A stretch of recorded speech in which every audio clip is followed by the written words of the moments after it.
Hi, I'm Lino Grandi from Octane.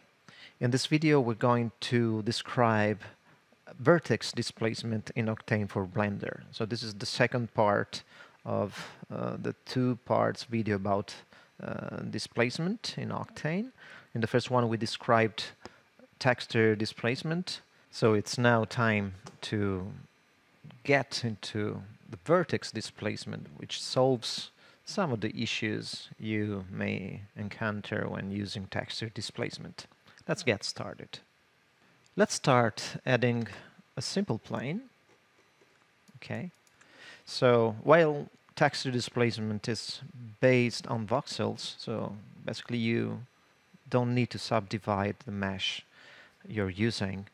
Vertex displacement needs more real vertices on your mesh. So let's try something immediately. I'm going to create a material for this plane, and I'm going to add vertex displacement. So let's start with this. Let's connect it to the displacement input and the universal material. Now we need a texture.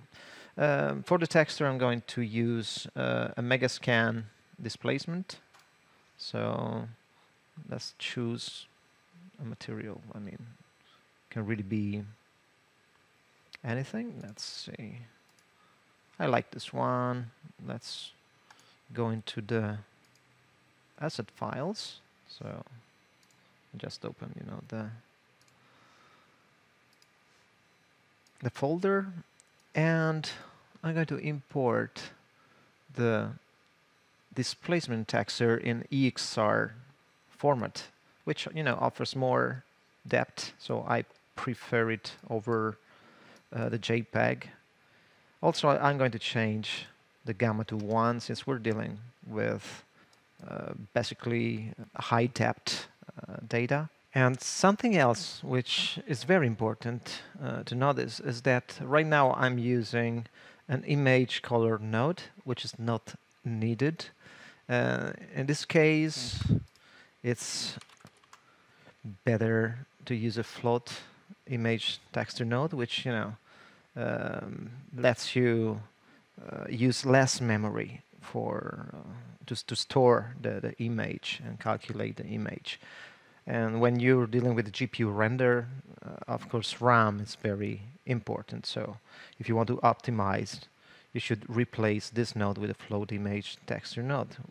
And, we can do it pretty easily. I'm just going to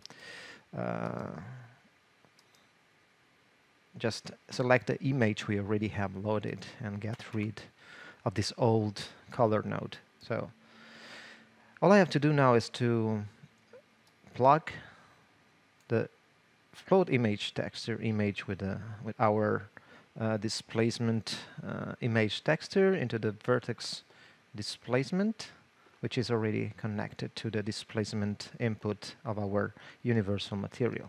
Now, if we turn on the preview, we will basically see almost nothing. You can notice there is, a waiting time. That's the time needed to load the image into the VRAM. So what is cool is that the second time, since it gets buffered, you will not have to wait for that to happen because the image is still there and in the VRAM. This is a big time saver. Anyway, so we see nothing. I mean, the height is set to 1. Mid-level should be set to 0.5. Oh, let's change the gamma to 1. But yeah, we see nothing. That's because we only have 4 vertices. We could use the subdivision level of the node. But, to get some good detail, you have to use some, high subdivision number. Something very important, just remember to use shade smooth on the plane if you want the subdivision to happen in the correct way when using Octane. That's very, very important. By the way, yeah, we could activate out-of-bound map here, which is going to basically give us the illusion that we have more polygons, but still, you can see we have not sufficient number of polygons to get a nice effect. So we can use different strategies here. Let's set the subdivision level to 0. Let's turn off the out-of-bound map option for now. And also, let's go in edit mode. Let's subdivide this plane. I'm going to subdivide it quite a lot. Let's go for like 100 cuts. So you can see here we don't need, well, let's see the mid level. Let's take a look. Yeah, we can decide the right value for the mid level. This is working pretty, maybe 0. Let's see. This is at 0. And this is at 0.180. Let's see, 170. I think that works quite nicely. And okay, so let's turn on out-of-bound map again. I'm also going to change the albedo color. Yeah, let's change some stuff here. Let's go for a GGX model and less specular, more roughness, something like that. So now the displacement is pretty strong, considering its purpose. So let's go for something like 0.25 maybe. And you can see that in this case we already have some nice detail, even if we're not using so many polygons. It's about 20,000 polygons, so pretty nice. You can also, yeah, why not, increase the subdivision level now. So this is a good compromise, I think. We can maybe, increase the height a little bit. But this is basically it. I mean, we're getting a nice displacement with nice detail without using so many resources. Let's change the sound direction just to make it look better. I'm not using an albedo right now. I could, but I just want to show the displacement. So pure displacement. We can go further and increase the subdivision level to 3. Yeah. After a certain number, you will not notice any difference. So now we are about at, this is the amount of polygons, so it's more than 1 million right now. If we set it to 4, we probably reach 3 million or something like that. Let's take a look. We can try, It takes time to subdivide the mesh and recalculate the displacement. Yeah, 5 million. So, but again, this is too much because thanks to the out-of-bound map, we don't need that. You can see the difference with or without the out-of-bound map option activated. So yeah, this is without, and this is with. And again, we have to wait for the result to be recalculated. But at this point, we can, low down the subdivision level. So from 4 to 3, and you will see there will be not that much different. You may notice something in the shadows, but in general, this is totally usable. Let's see. Subdivision level at 2. This is also, already looking really good. Now, let's say we need a larger terrain for our scene.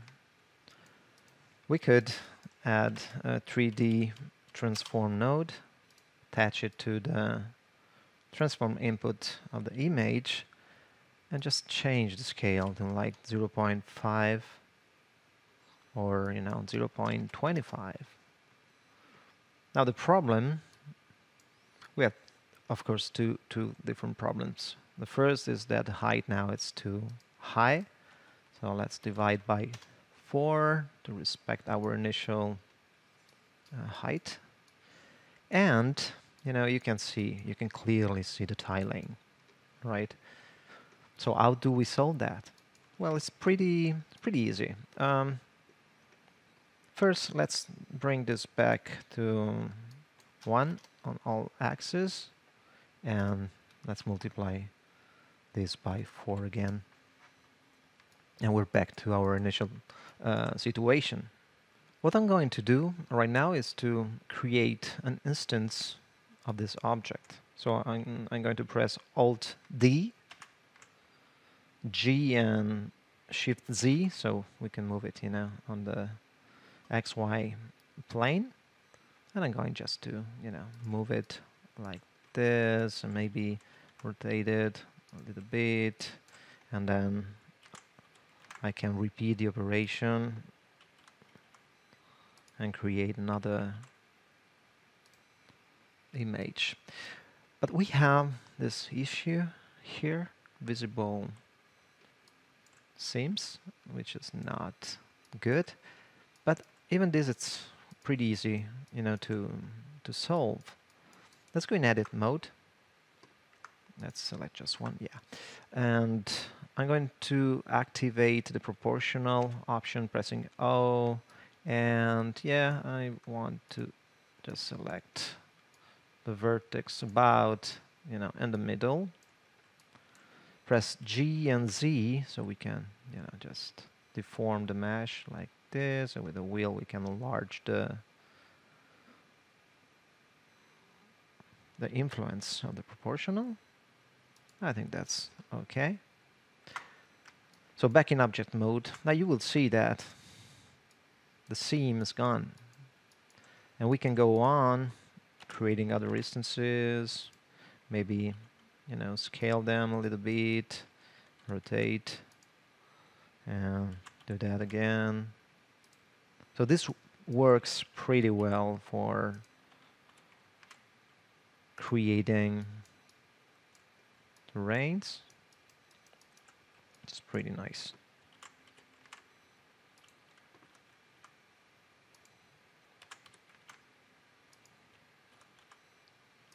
You will never, see any tiling in this case.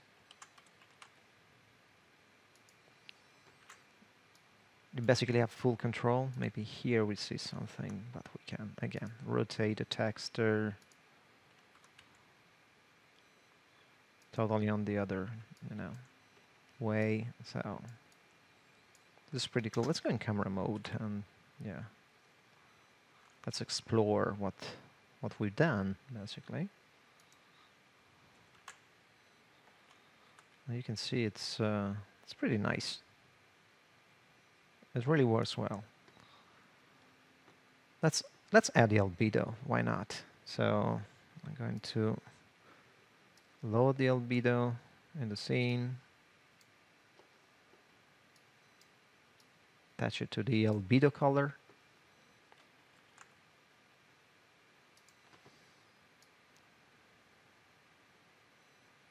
Oh, yeah, we have a rocky terrain.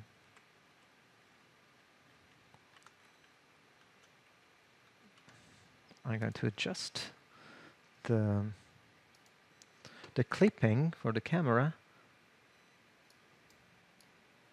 Yeah, let's make it bigger, and yeah, so now I can get close, and I can also, why not, activate some depth of field. At this point, you can even decide to increase the subdivision level. Why not?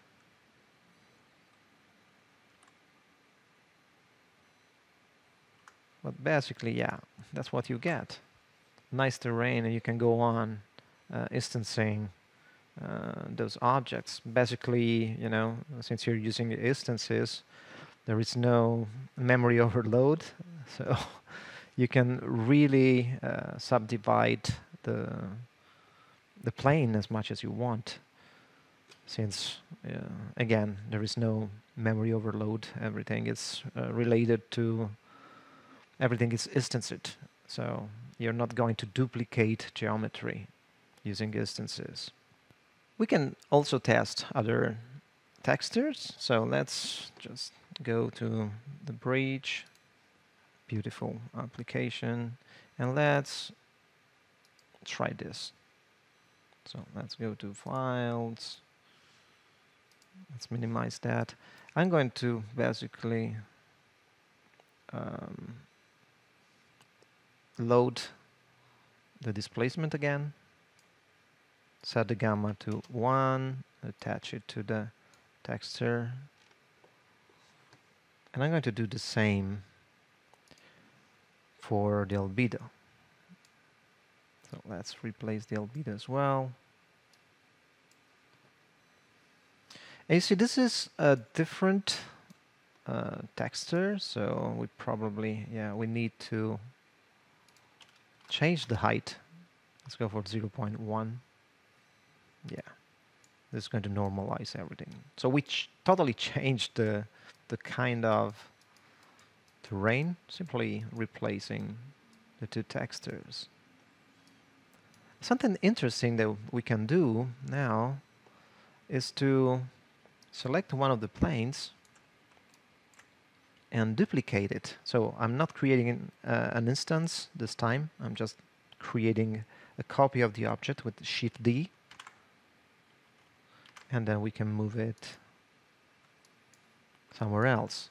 Now, of course, this object is still sharing the same material with the others. So let's create an instance of it. I mean, a new one, not an instance. And this time I'm going to reconnect the older textures. So now in the same scene, we have basically two kinds of displacement. Let's raise it up to 0.2. And what is nice is, of course, you can combine them. So yeah, you may not be able to see it if the height is not enough, but yeah, we can move it on the Z. Yeah, like this. Alt D, so instance this time. Rotate. Yeah, you can totally, combine different terrains and have total control, total artistic control on what you're doing. So let's look for this new material I had. Let's take a closer look. So yeah, the variation in the terrain. Maybe in this case we should also color correct the texture. Maybe just changing the gamma can work. Yeah, fast change of gamma. And here we are. Seamless integration of two different vertex displacement generated meshes. The kind of projection we're using for the displacement in this case is a UV projection, because the plane has a UV. But what's cool about vertex displacement is that you can really use any kind of projection you need. So you don't necessarily need a UV, as it happens for texture displacement. And yeah, we're going to demonstrate this. Let's start with a new scene, and I'm going to add a round cube. Let's make it round. Okay, and let's set the subdivision to 32 or so. Now,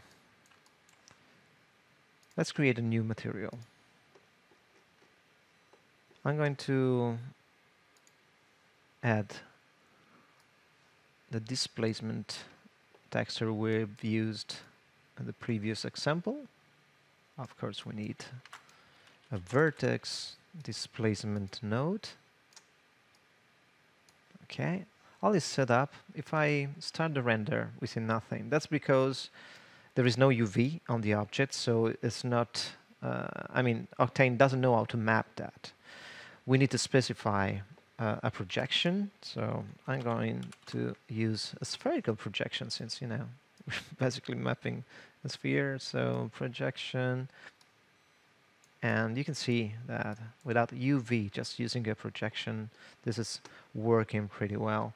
So auto bump and some additional subdivisions, and we're pretty happy with that. Yeah, I could add like a dirt texture, which works really well in this kind of situations. Yeah. Maybe the height, it's a little too high. Yeah. 0.25. Yeah, that's more like it. And let's increase the detail here. And we can, yeah, color the texture. Let's go shade smooth. And yeah, maybe another subdivision level to make it even better. Let's add a gradient texture, because now we can have some fun with colors. So, you know, you can really create without even using a color map. You can create some nice realistic rock. Maybe we can change the white to another color. Yeah, let's go for something all little like bluish. Yeah, we can invert the normal to get a different, totally different effect. Yeah, let's go GGX, less specular, more roughness. So this is pretty nice, and let's go back to, let's do something like this. I like that. I really like that. We can add a 3D transform to the sphere transformation and have control like on a single axis. So 0.5, or why not 2 if we want different effect, you know, more proportionate scale on the 3 axis.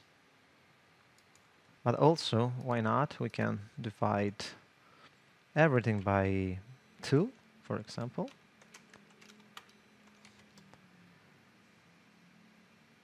You know, and get a smaller texture. We can push it further without problems, like let's divide by 2 again. Now it takes a little time to recalculate, but you see, you now have more detail, of course.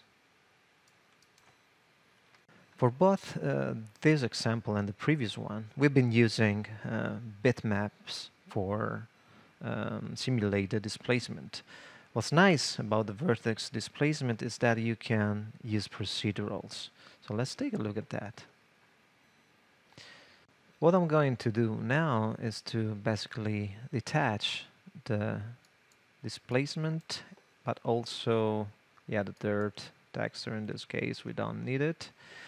And I'm going to add a procedural texture. So let's add noise texture, and let's connect it to the texture input. So I'm going to, yeah, load down the subdivision number, so we can have faster updates. But you can see I just attached these textures, and without the need of any projection, I can see it on the object. Something very important you have to do if you want the out-of-bound map perfectly match the polygonal displacement. Well, you need to add a projection. When no projection is specified and you're using a procedural texture, an XYZ projection is automatically used. So let's add it.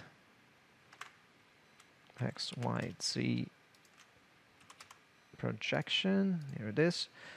But it's used but in word space, so now nothing should change, as you can see, and that's basically not the correct result. We need to set this to object space, and then the vertex displacement and the BAM map generated by the same displacement will perfectly match. So don't forget to do that. This is very important.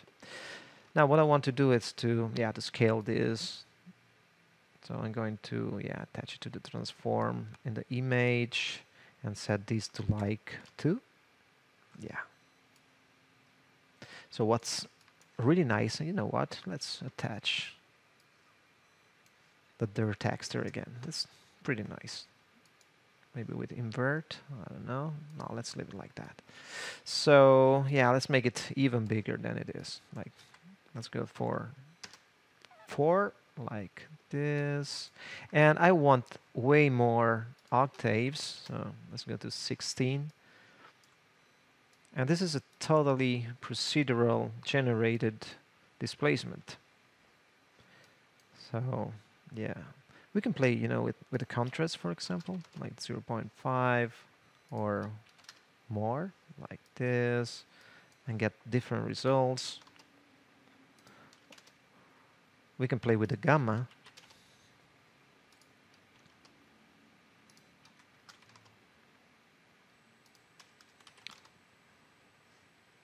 It's basically a lot of fun to play with this kind of effects. Also, the omega can be increased. Well, in this case, I would not do that.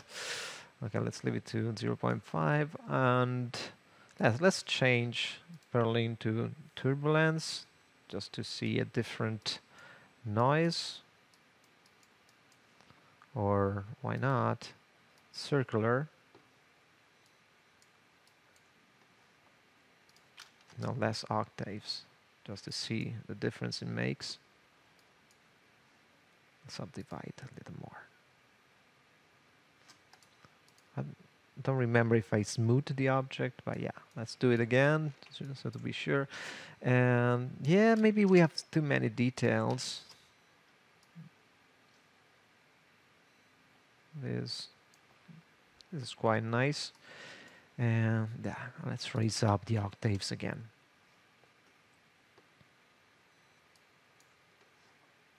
Also, we have chips producing again a different effect. Now we get a very good detail. We can subdivide more if we need. It really depends, how close you need to go to your mesh. This is basically perfect. Let's increase the scale again.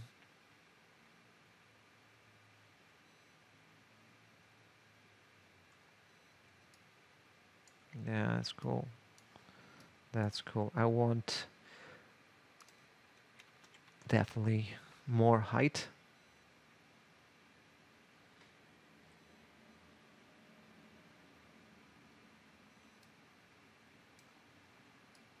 And yeah, that's a cool result. We can also mix different displacements. You can use 2 methods. And the first one that I'm going to show you is based on the displacement mixer. So we have the vertex displacement mixer here. Let's add it to the scene. We still have, the image texture based displacement we have been using. And what I'm going to do, I'm going to duplicate the vertex displacement node here, but before doing that, let's slow down the subdivision level. We don't need it right now. So now we can, mix the two displacements using the displacement mixer. But before doing that, I'm going to just make this displacement more recognizable, the procedural one. And yeah, we can attach this here and this here and see the end result. So now, since the weight is set for both textures, it's set to 1, we have this kind of result. Okay, basically, yeah, the procedural displacement is winning over the texture displacement. What we can do, we can add a noise texture and use it to modulate the effect, the opacity of the second displacement. So let's add another 3D transform. Okay, and let's take a look at this texture. Okay, so I'm going to increase the contrast for sure. I'm going to make it way bigger than it is. Okay, so I have well-defined areas. And let's attach this back. And I'm going to plug this into the blend weight of the second displacement. So now you see the opacity of the second displacement. The procedural one has changed. And we can see both displacements. So we can also, why not, increase the subdivisions for both and get a better result. Using the vertex displacement mixer, you can mix up to 16 displacements, which is pretty cool. But, there is another method you can use to mix displacements without even having to use the vertex displacement mixer. So let's take a look at how this works. I'm going to get rid of one of the two vertex displacement nodes, and I'm just going to add a mix texture node. So what I'm going to do is to simply connect the two textures to the mixed texture inputs and then a mixed texture output to the vertex displacement. You can now attach this to the displacement again, and you will see that now we have both textures visible, because the amount is set at 0.5. I set it to 1. We will see only the displacement, the procedural displacement. If we set it to 0, we will only see the bitmap-based displacement. So we can, use the previous noise texture and mix the two seamlessly, basically, which is pretty cool.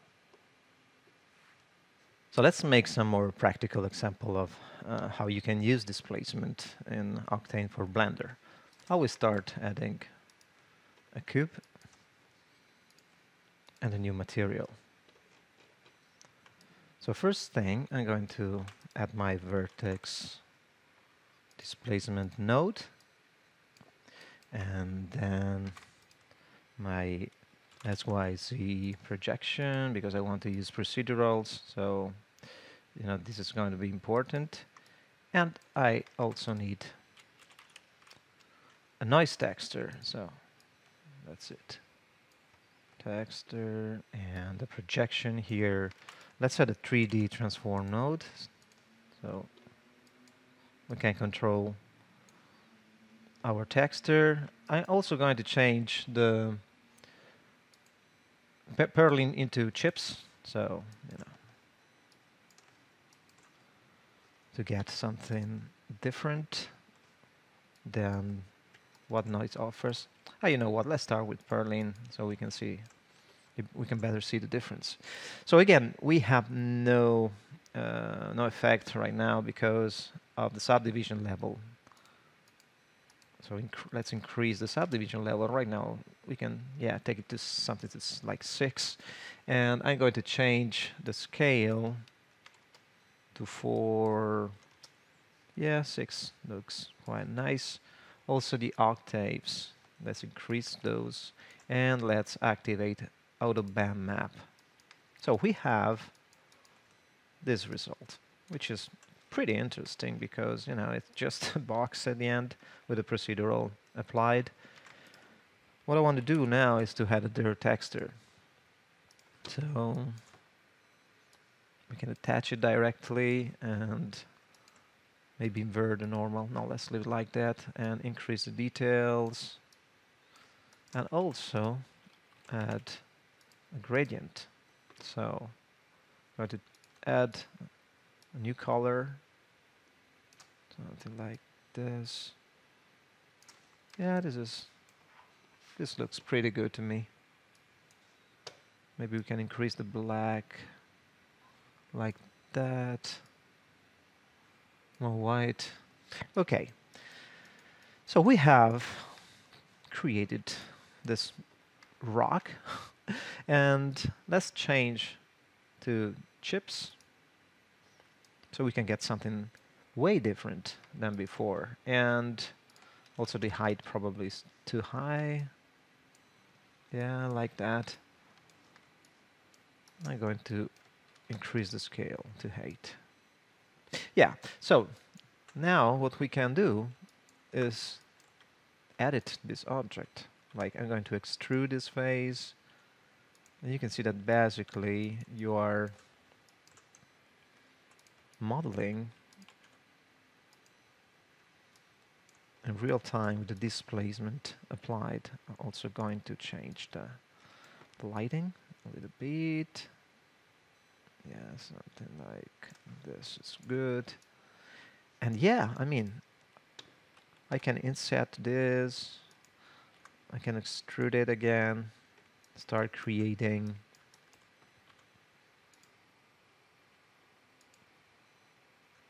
this rock.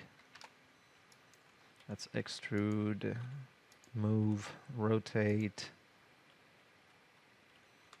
And again, this is pretty fast right now, but of course, as you add more polygons, it may become a little slow. I mean, the update may become a little slow. This is not the case right now, but you know, let's add some subdivision here. And yeah, extrude like that. So we're totally free, you know, in modeling this sort of rocky landscape object. Let me go in camera mode. And yeah. Let's go here.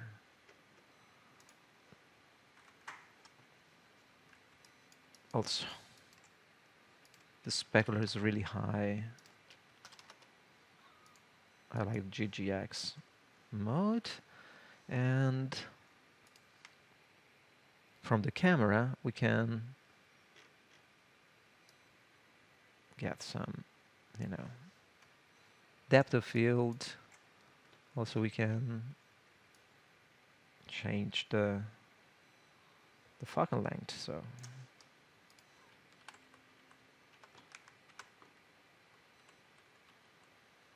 that's it.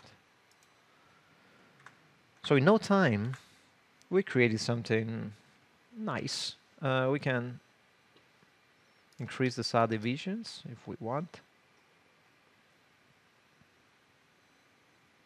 So, yeah.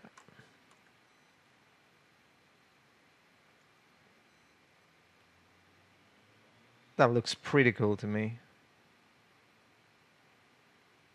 Especially considering, you know, that it has been created with no effort.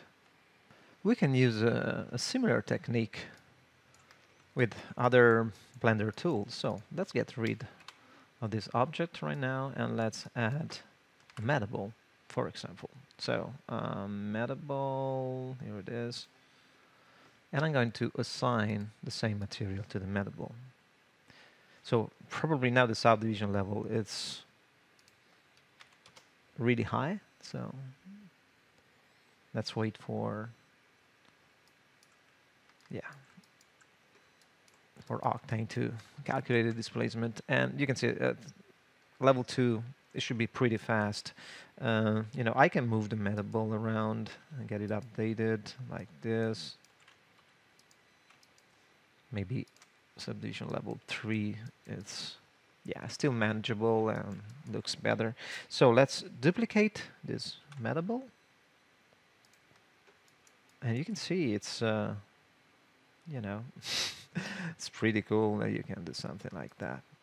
We can also change the mid-level if we want and get, you know, this kind of shape. And let's duplicate again.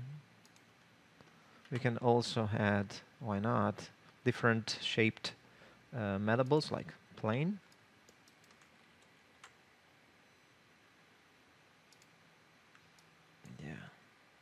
Let's scale it a little bit on the Z. Let's duplicate it, move it like this. And again, we're building some kind of landscape. Let's duplicate it again. And again. Then I'm going to also duplicate the spherical metable, so we can add, you know, some kind of rock in the middle. Another clone. Let's make it smaller. Another clone. Let's bring it down a little bit and move it along the plane here. So again,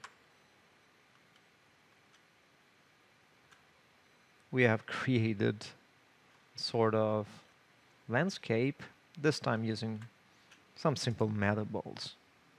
Very, very fast and quite impressive, I have to say. As a final example, I'm going to add a curve. So let's add, curve, path should work. And let's bring it up. Now, I'm going to use the geometry options here and add some depth to the curve. That's a little too much, probably 0.5. That's fine, a good compromise here. I think this should work. And what I'm going to do is, again, to apply the same material to the curve. Yeah, we may need, you know, some different material. So let's duplicate this material and change the mid-level to something, you know, different for the curve. But what is nice is that basically both the curve and the object are using the same texture, the same material for displacement. So I can edit this and, you know, combine them. I can also, why not, extrude the curve like this. We can do crazy thing. I can, why not? I can duplicate the whole curve. Let's just, something like this. So we can, why not? We can cross those curves like this.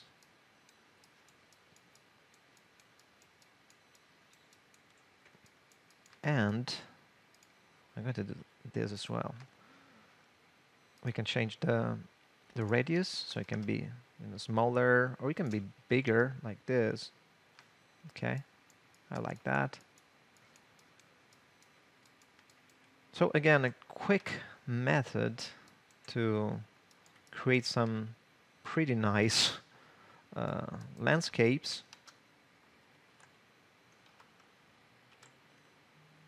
Like this. And let's see. We could maybe increase the subdivision level to make it look even better. Yeah, we're still in a very reasonable polygon count right now. So why not? Let's go for 5. Now we reached about 3 million polygons, which is still, acceptable and fast to manage. We may notice that the scale of the rocks here, it's different than the one for the curves, but we can, since we have 2 different materials, we can totally change that and make it more similar. So I think I've done the opposite right now. Yeah, I should just maybe input 12. Or we could make, the rocks more detailed if we want. So just a little more detail. So let's do that. Yeah. Now those changes should make the metables and the curve more similar. That's interesting. I don't know exactly what happened here. Let's reset. It may happen, some glitch. Let's just wait. Yeah. So, yeah. Let's change the lighting. We can do that in real time thanks to the power of Octane and NVIDIA RTX. So that's all for now. If you have any question, you can use the comments in this video. I will answer, and see you next time.